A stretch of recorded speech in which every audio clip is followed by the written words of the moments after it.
political programs are doing everything by dial-up. Okay, so we're going to start this again. Welcome to Safety Wars for Thursday, September 12th, 2024. We got one hell of a show for you tonight. Get ready, and you're going to mark this out. I got the Safety Shock Jock title on the videos here. Basically, we are talking about September 11th. I know, but it's September 12th, Jim. That's okay. I have a problem here. Doing what we do here, talking about stuff on September 11th. I do. I mean, what? No, it's a constant, and it should be, by the way. It absolutely needs to be. It's constant talking about September 11th every September 11th, especially here in the New York area. And I'm sure it's the same thing in Washington, D.C., that area, and Shanksville, Pennsylvania. I'm sure it's the same there too. It's very emotional, and I don't want to break down on the air with this.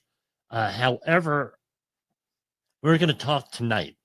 The title of the program is "The Cost of Being Ignored." That's what it is. So early this morning, one of our colleagues and one of our listeners out there, David Olcott.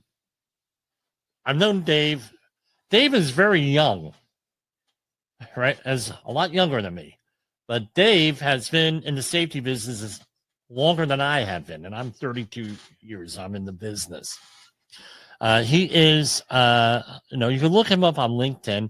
I don't know if he's okay with me sharing his employer, but rest assured, he has no. Now, when he was going for his credentials, it was like, Jim, Jim, why, I'm hoping that they do the blah, blah, blah. No, you have to have references. And I said, Dave, you know everybody. You've been in this longer than I have. You have more experience than I am. And you're, why? Because his father was co-owner with Bob Credrick's, Jeffery Olcott was Dave's father's name. They owned a company called Envirogenics back in the day. And, there's a history there, the company, the partners split, that sort of thing. But, and both went their separate ways, and both were very successful afterwards.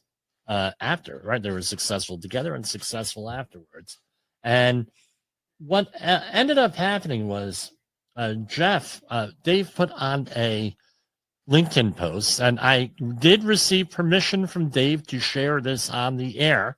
And I commented on this. I shared it on my profile. Jim Posel, P as in Peter, O-E-S as in Sam, L as in Larry, just like it says on the screen. Dave's brother, Jeff, also shared this. I don't know about his other family members. 23 years ago, Dad went to work for the last time as a man I used to know. Before our lives changed forever.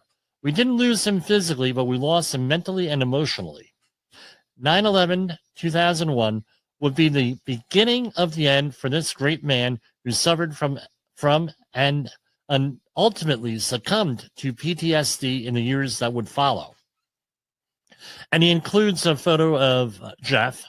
This is a photo of Dad with a bunch of FDNY firefighters and EMTs that he spent weeks with on top of the rubble piles and who became friends of his. He was proud of what he did on 9/11 and the weeks and months following, but it destroyed him. Hashtag never forget him, the first responders, those thousands of lives lost forever, or the families and friends that live with only a memory now. I'm going to include the hashtags here. Hashtag mental health, hashtag mental health matters, hashtag break the stigma, hashtag you matter, and hashtag be kind. And there are many different comments here. And I said, I'm thinking on the way in to work, I had read this before I left for work this morning to one of my projects. And I had, I said, I got to really respond to this because I'm not aware if Dave knows or his family knows some of a little bit more context that Jeff had shared with me after 9/11 here, but this is true. I mean, like, oftentimes I share stories, I leave out names, I leave out companies. I might change the things a little bit just so we don't necessarily identify people, but everything I share is true here. And if it's a parody, you know it's a parody or anything, but this is absolutely true and very serious. Here, I thought it was important that we add some context here.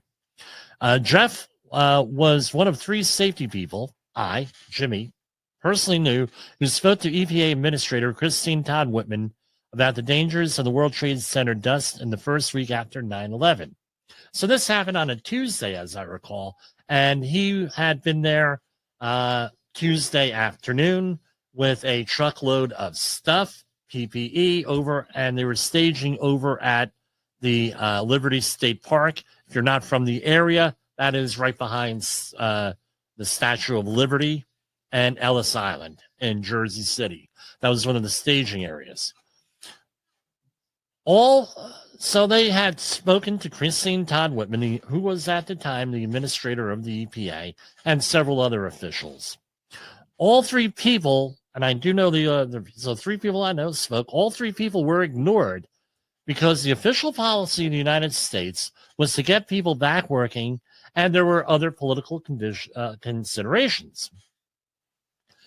Had the emergency managers, who no doubt had the same experience and similar credentials as Jeff, trusted established science and practices, we likely would have had many fewer long-term deaths. A lot of suffering needlessly.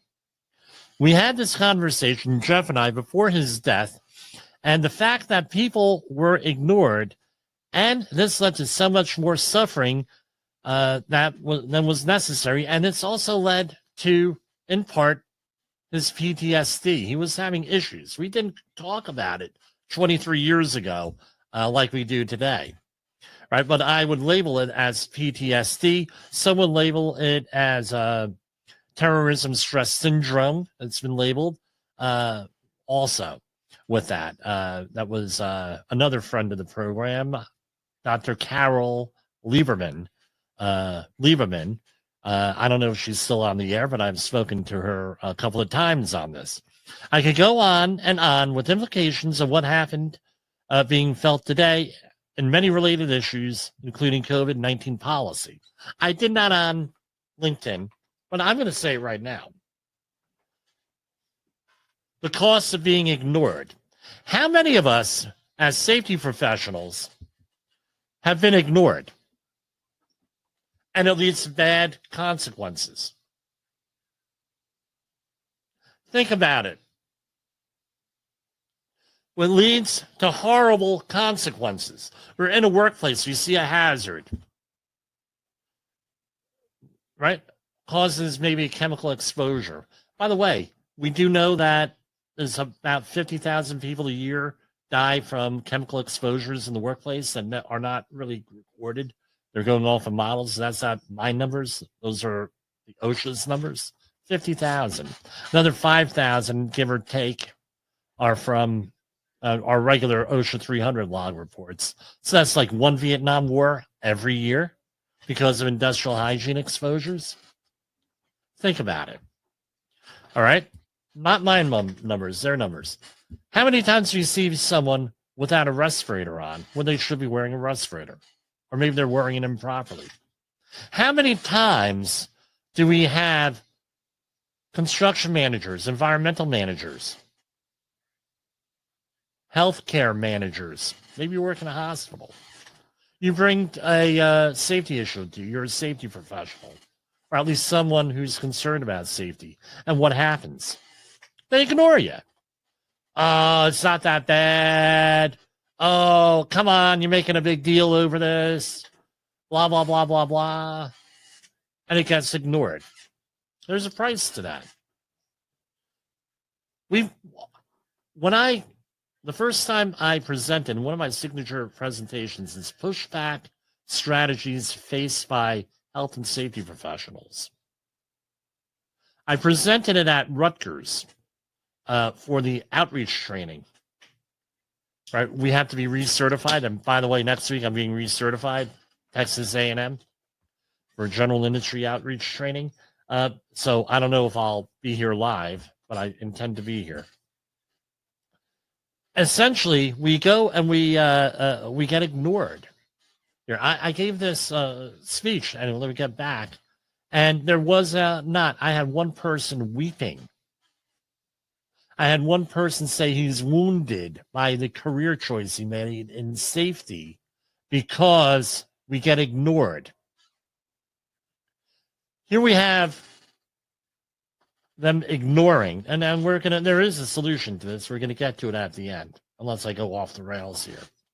We get ignored. Majority of us. If you're working in a working environment, we're not ignored. Pray to what God you believe in and thank him or her. All right.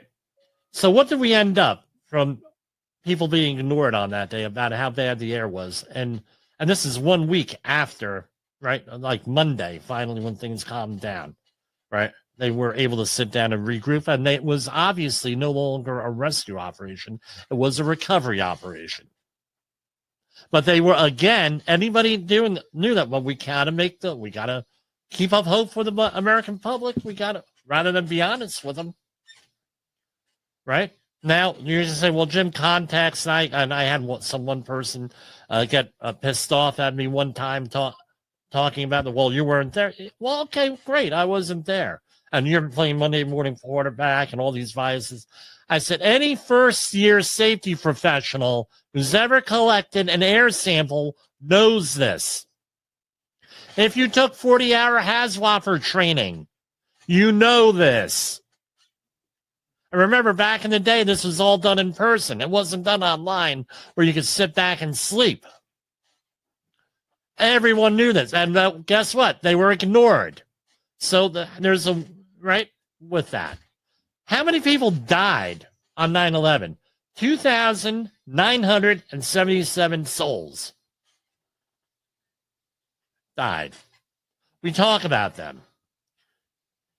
Some estimates on the people who died after 9/11 for this, and their numbers are literally all over the place. This is almost like, it's like it reminds me of, and we talked about it on this program in February 2021, right, when we had Imogene Salva. The numbers are this is like the Soviet Union and the number of people that died in the concentration camps over there during World War II, including 13 of my family. The numbers are all over the place, right? Here, one number I heard, 10,000 people by 2018.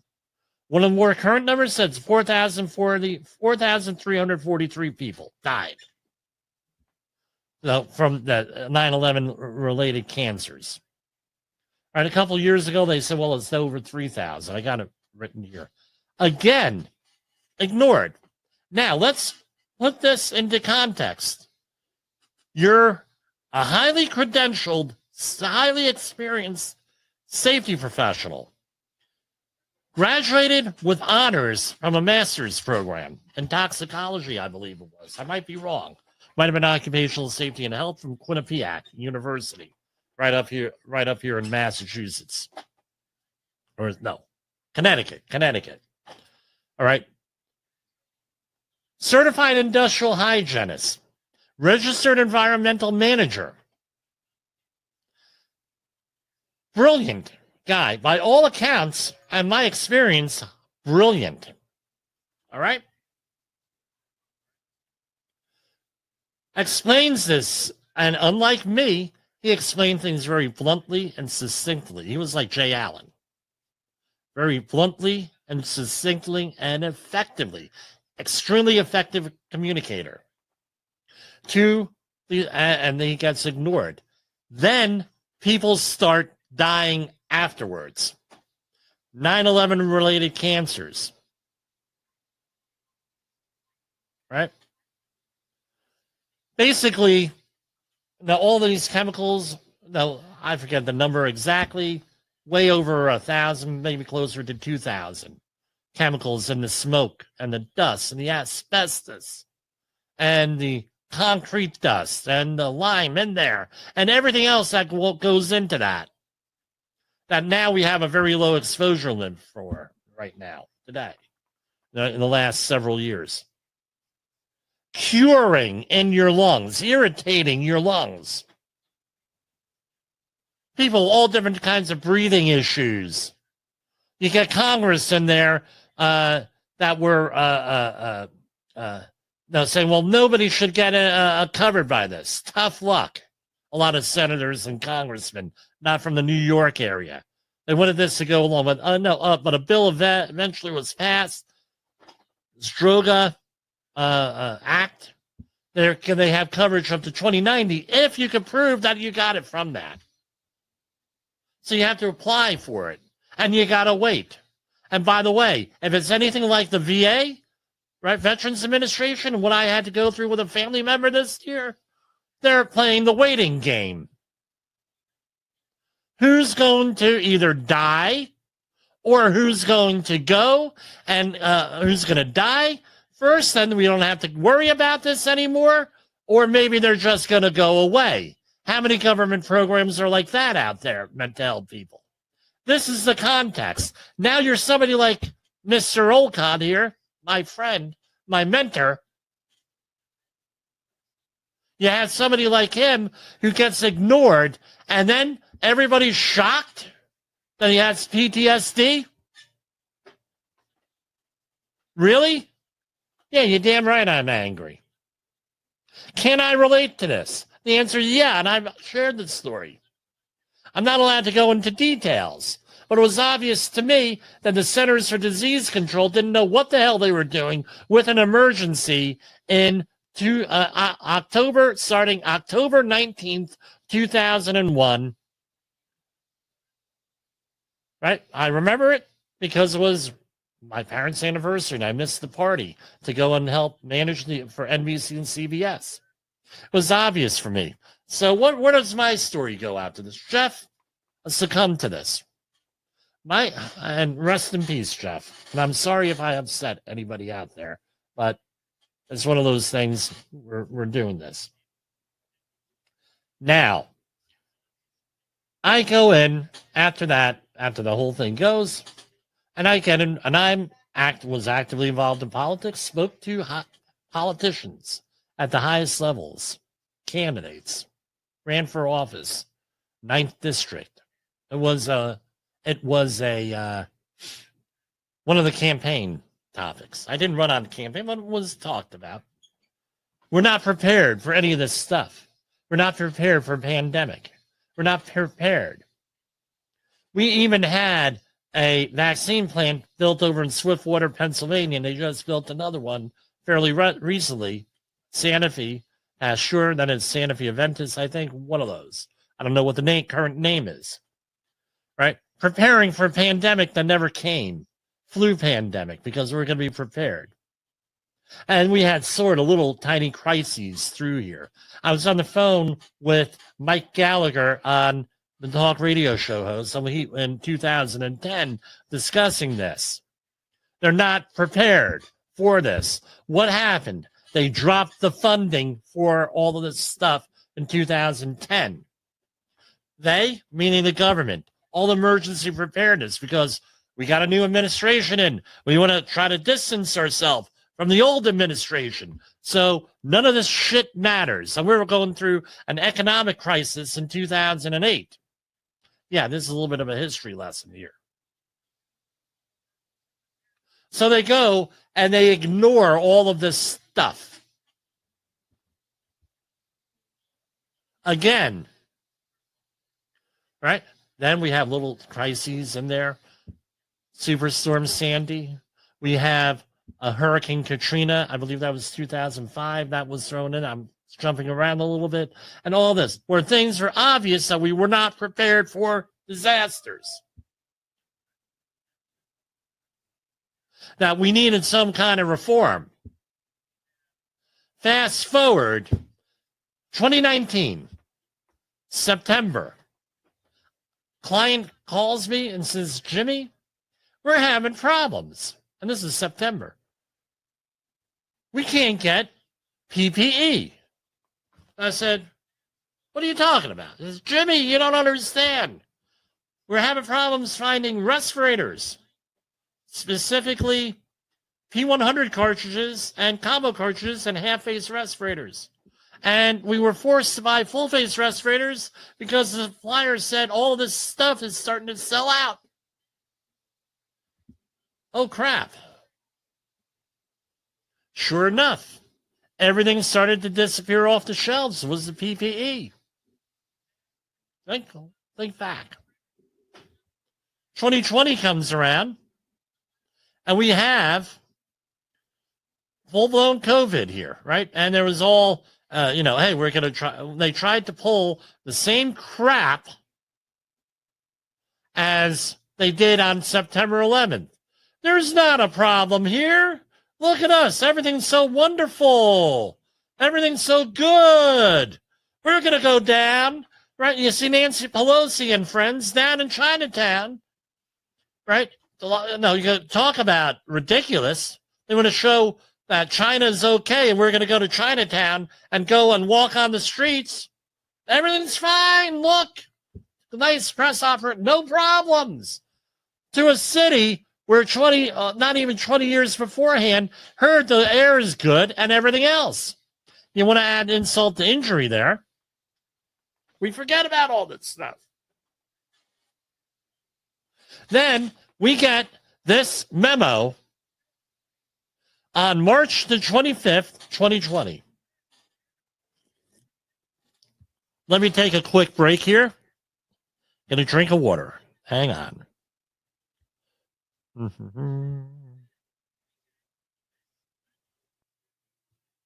Have you listened or watched the Safety War show?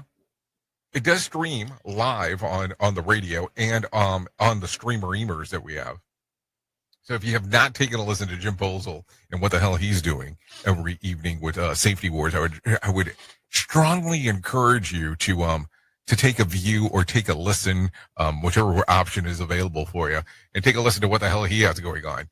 It will take some deep dives in some information that you might be interested in. OSHA recordables, catastrophic losses, environmental disasters. You want answers? So do I. This is Jim Posel with Safety Wars. That's my daddy! From the front lines of the safety war, it's Safety Wars, with your host, Jim Posel on Safety FM. Get ready to face the harsh reality.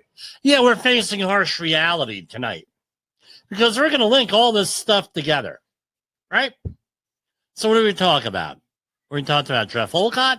We talked about the anthrax cleanups. We talked about 9/11, the big one. Now we're on to COVID, right? And all these little other disasters all through here, Katrina and everything. Now we're on to COVID. So in case you didn't hear, Andrew Cuomo, the former governor of New York, who apparently doesn't have a friend in Congress, is being, questioned, and that was negotiated and everything else. So it comes down to this. We have a program way back in the beginning of our show, way back, March 2021, called On Gaslighting. Go look up the program. All right. Here you go. This is the memo. March 25th, 2020. 2. Nursing home administrators, directors of nursing and hospital discharge letters. Let's see if the audio will get screwed up. I'll share this image right now. Hang on. Here, we're going to share it right here. Oh, okay. Doesn't sound like the audio is fouled up. Nursing home administrators, directors of nursing, and hospital discharge planners from the New York State Department of Health. Advisory. Hospital discharges and admissions to nursing homes. Please distribute immediately to nursing home administrators, directors of nursing, directors of social work, hospital discharge planners. Okay, great. COVID-19 has been detected in multiple communities throughout New York State. There is an urgent need to expand hospital capacity in New York State to be able to meet the demand for patients with COVID-19 requiring acute care. As a result, this directive is being issued to clarify expectations of nursing homes receiving residents returning from hospitalizations for nursing homes accepting new admissions. Hospital discharge planning staff and nursing homes should carefully review this guidance. I think that this is going to be yanked off the website tonight after this. All right. Directly involved in resident admission transfer. Okay, great. During this global health emergency, all nursing homes must comply with the expedited receipt of residents returning from hospitals to nursing homes. Residents are deemed appropriate for return to a nursing home upon a determination by the hospital physician or designee that the resident is medically stable. Now, we talked about this memo. What the hell does medically stable mean? It could mean anything. They gave themselves wiggle room here. Medically stable. What the hell does that mean? Hospital discharge planners must confirm to the NH by telephone that the resident is medically stable for discharge. So let's get this straight. You don't have enough hospital beds. You have sick people. All right? You have sick people. So where is the incentive? Is to get, and I'm not even going to get into the financial incentives that's being investigated also. The incentive is to get the person out of the hospital so somebody else can come into the hospital. Right? That's basically what it is. That's the context. Right? So that now they're medically stable. That doesn't mean they're not contagious. That does not mean that they're cured. That does not mean that they got better. That doesn't mean that they're conscious either. Just means that they're stable. They're not getting better. They're not getting worse. And then you're going to put this person into a nursing home where there is presumably no COVID or potentially a limited risk of COVID, blah, blah, blah. By the way, just to let you know, nursing homes are still dealing with this, and I can't talk about it. We'll just say, because we have another COVID outbreak in there, right? No resident shall be denied readmission or admission to the nursing home solely based on a confirmed or suspected diagnosis of COVID-19. Underlined, right? Underlined here. Nursing homes are prohibited from requiring a hospitalized resident who is determined medically stable to be tested for COVID-19 prior to admission or readmission. And it goes on and on and on. Right, talking about PPE and blah, blah, blah. According to powers that be, this does not exist. This memo does not exist. Because this does not say that they have to accept people after it says no resident shall be denied readmission or admission to the NIH based solely on a confirmed or suspected diagnosis of COVID-19. Sounds like to me. Now you're in the nursing home. And remember, New York Board of Health suing a lot of people at this point, right? A lot of investigations of workplaces. Talked about Amazon. Staten Island, and another Amazon facility, 120 at the time. I don't know. I haven't kept up. $125 million in lawsuits and fines. OSHA, had hundreds and hundreds of problems with respiratory protection. Everyone's scared shitless here. Am I going to get sued? What do I do? So they come out with this, and they have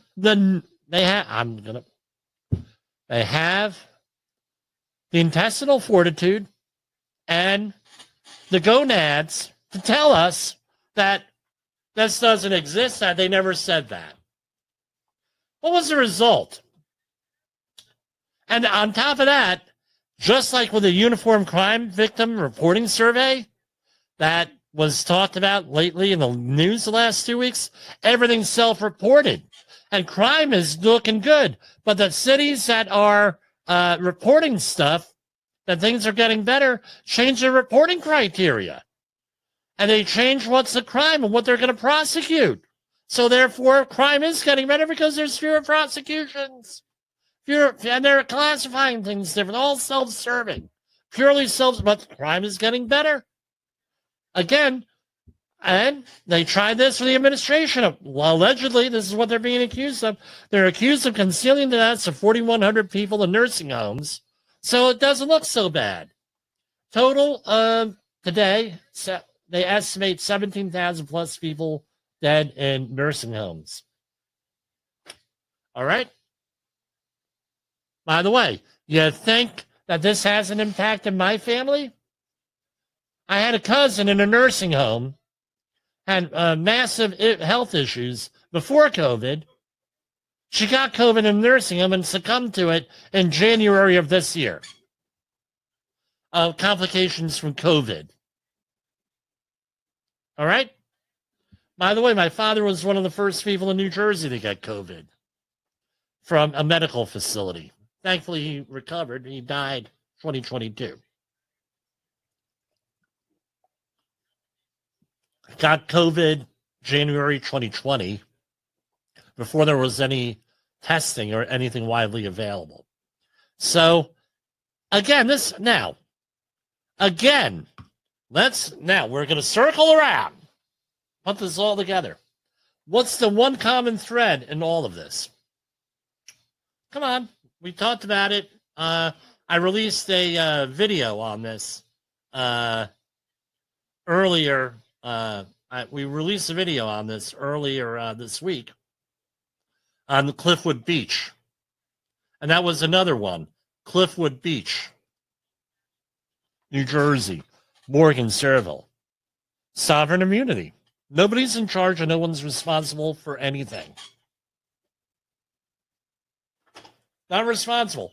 You can bet your rear end that if the emergency managers who knew that this was going into from a rescue to a recovery situation on the weekend after September 11th, if they knew that their ass would be thrown in jail or there would be criminal penalties, I think that they would act differently. If we had a more aggressive accountability system on this whole World Trade Center cleanup, and I understand pain for pain, we have systems, we have a human organizational performance. I get it. Believe me, I get it better than most people. I get it. But maybe if we could just say, hey, let's try to look into this, like Tom Keene on the 9/11 Commission, Governor Tom Keene from New Jersey, who I met, very nice guy.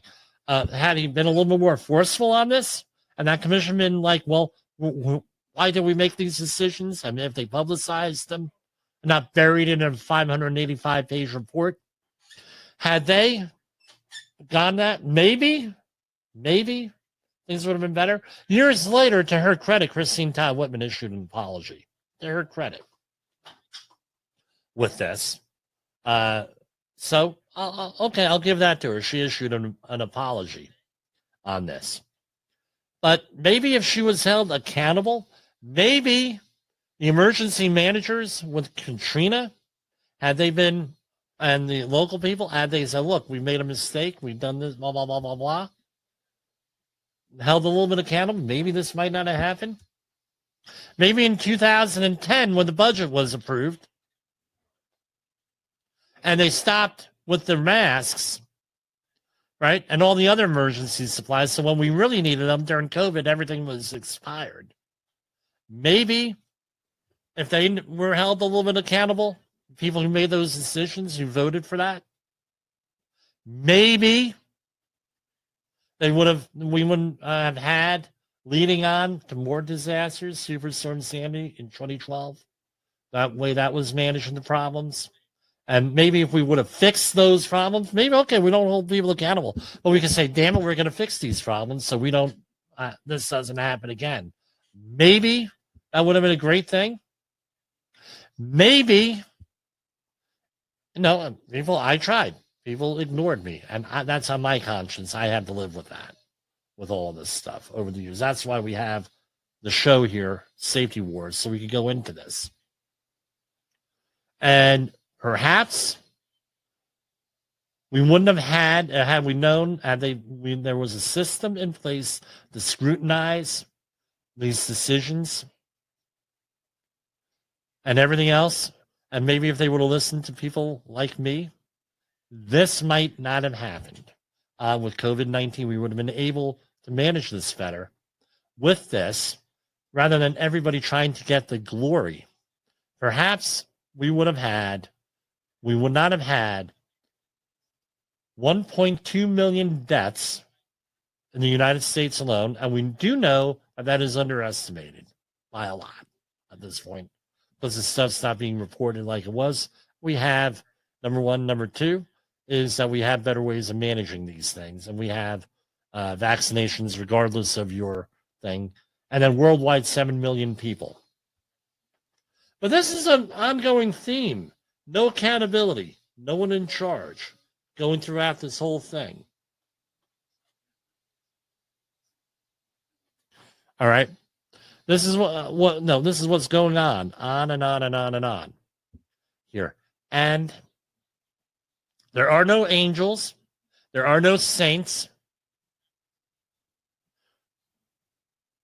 in this whole situation with emergency management. Now, what could you do? I'm going to be making this one of our signature programs. I'm going to edit this. I want you to go out there and share it.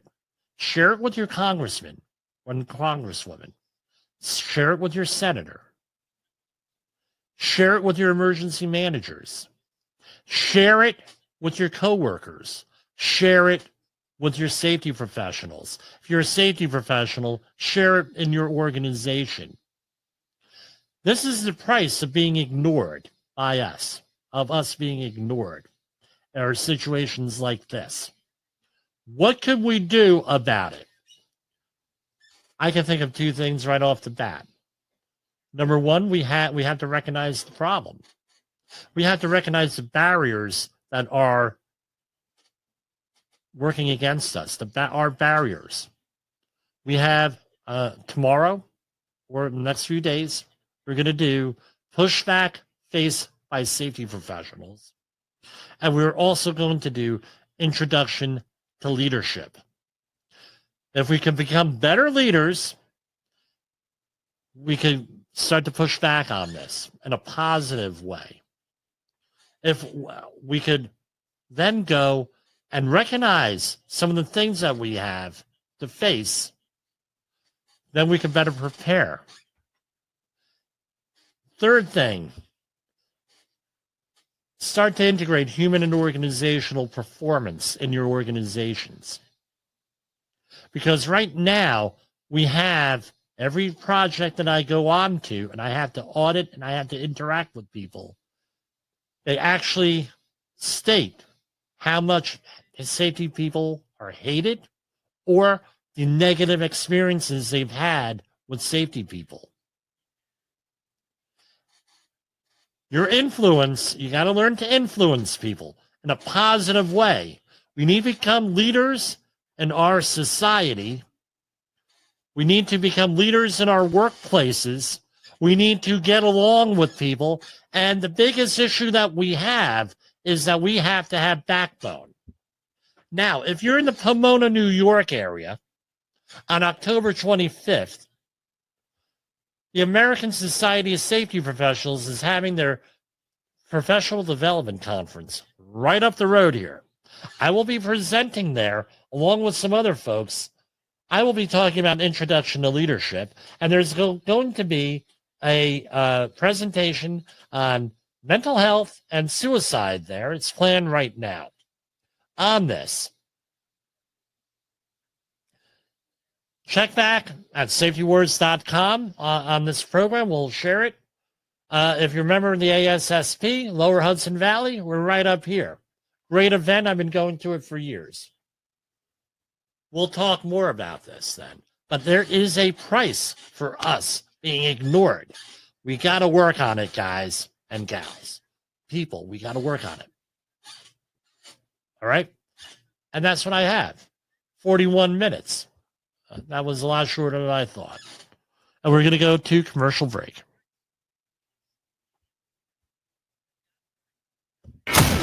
In the professional safety community, communication and planning are just a few keys to your program's success. The question many practitioners have is, where do I start?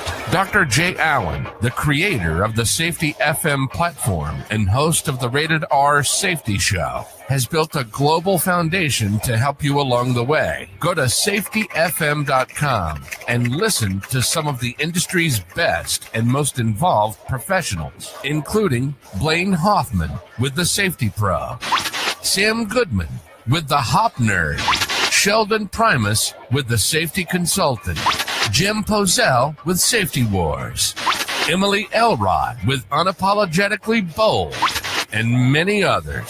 As individuals, we can do great things, but as a team, we become amazing. Dial into safetyfm.com today and surround yourself with a powerful force of knowledge and support.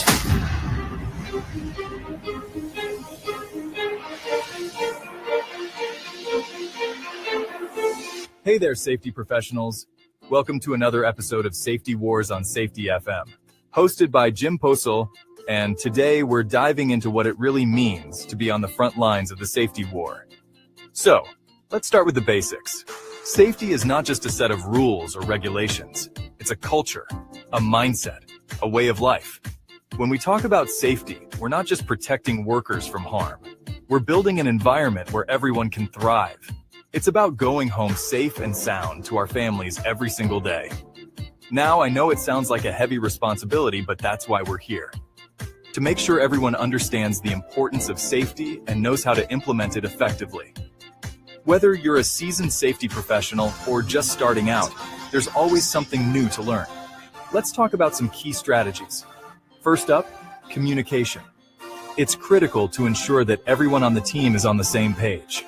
Regular safety meetings, clear signage, and open dialogue can prevent a lot of accidents before they even happen. Next, let's focus on training.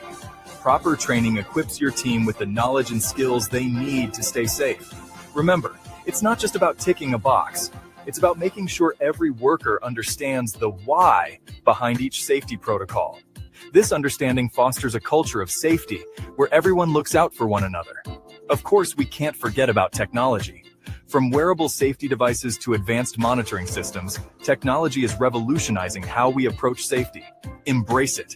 Use these tools to enhance your safety programs and keep your team protected. But let's not get too comfortable. Safety is an ongoing battle. New risks and challenges emerge all the time. Stay vigilant, stay informed, and never stop striving for a safer workplace. So, what's the takeaway? Safety is everyone's responsibility. It's about creating a culture where safety is ingrained in everything we do. As safety professionals, it's our job to lead by example and inspire our teams to commit to a safer future.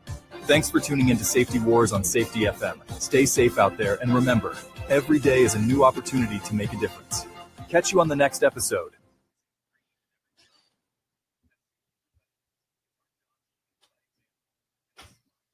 OSHA recordables, catastrophic losses, environmental disasters. You want answers? So do I. This is Jim Pozell with Safety Wars. That's my daddy. Yes, Jessica, I am your father. Now, that might have been way over the top for some of you folks out there, but, you know, it is what it is here. All right, so yesterday I read a lot of things, and I've seen this on 4 different websites here. Some of them political with this, or issue-oriented, I should say, NGOs. This was like the most freaky thing, and so let's here. Fracking company with 2,000 plus environmental violations selected for federal environmental justice funding. A Pennsylvania-based fracking company is the subject of controversy after one of its projects was listed as an environmental justice initiative under a federal government program from the U.S. by the U.S. Department of Energy. An environmental monitoring project conducted by a certain company, a natural gas company headquartered in Pennsylvania, was included on a list of Justice 40 efforts related to the federally funded Appalachian Hydrogen Hub. All right? Hydrogen Hub. Okay. The hub is a network of infrastructure that will create hydrogen for energy use. It's part of a nationwide initiative to advance hydrogen production with the goal of decreasing climate warming carbon emissions in the U.S. Justice 40 is a Biden administration initiative that directs 40% of overall benefits of certain federal programs to environmental justice communities, which are low income and overburdened by pollution. The inclusion of the company's project, dubbed the Racial Transparency Program by the company, suggests the company is slated to receive some of the $30 million in public funds allocated to the region's Hydrogen Hub project. Also included on that list is a natural gas producer, an oil and gas pipeline, etc., etc., etc. The company says that 9 months into the project, preliminary air monitoring results indicate that natural gas development done on these projects is safe and inherently good for the communities where we operate.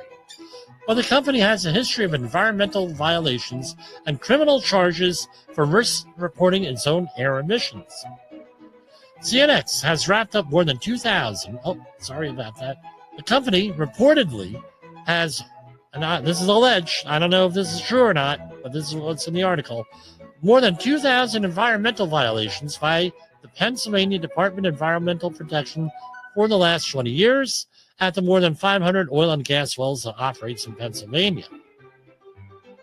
The company also pleaded no contest to criminal charges for misreporting air pollution levels and violating the state's Air Pollution Control Act. Really? I don't know, it goes on and on and on and on and on. And what's my comment on this? Again, this is, and I've been on this. You see these things, you get, community awards. One of the best ones was a company I know got a Diversity, Equity, and Inclusion Award. And when I worked with a company, that they were like the last company in the world you would ever expect to get it. I mean, you know, they're getting an award for this from the government in diversity, equity, and inclusion, and high accolades. They had a KKK guy in charge of the place. Really? What the hell are we doing out there? I don't know. Ay. All right. Yes, that is, again, I have background music. I invested a little bit, and we got all different types of stuff here, right? So that's all royalty free. That's open. You know, we don't. We have royalty free stuff here. Otherwise, I'm going to get yelled at by Jay Allen. All right.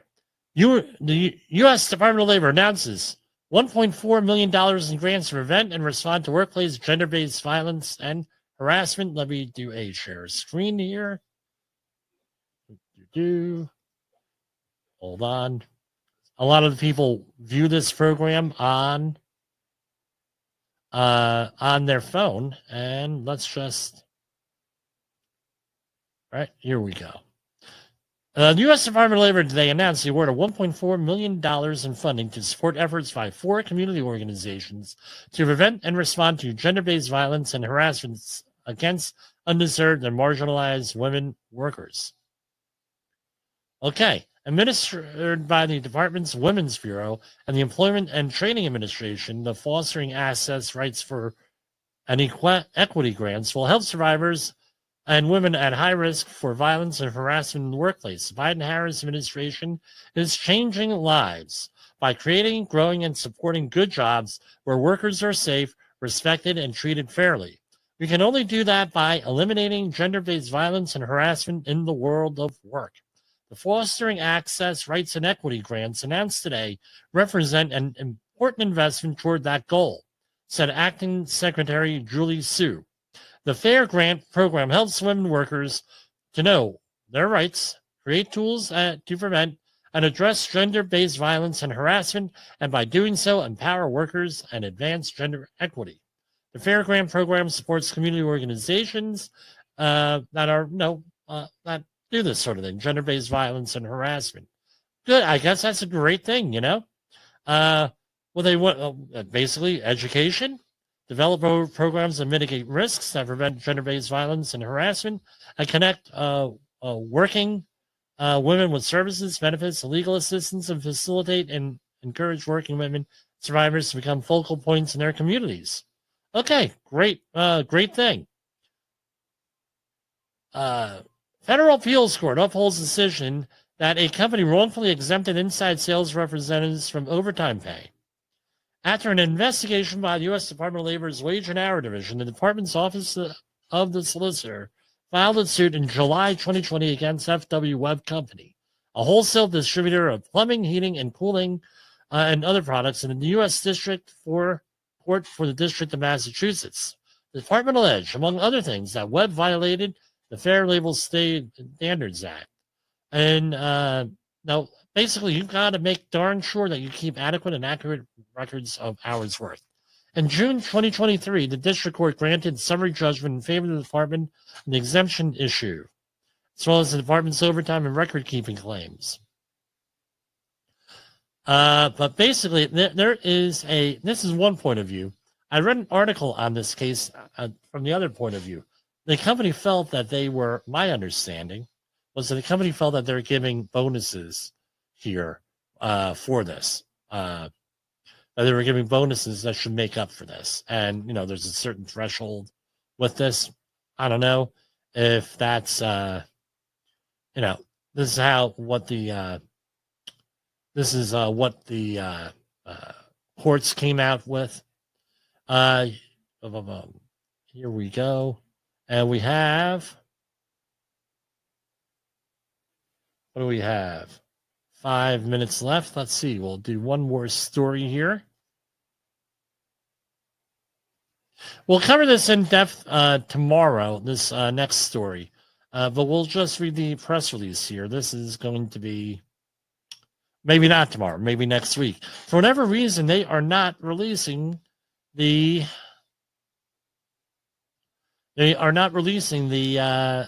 many press releases. I wonder why that is.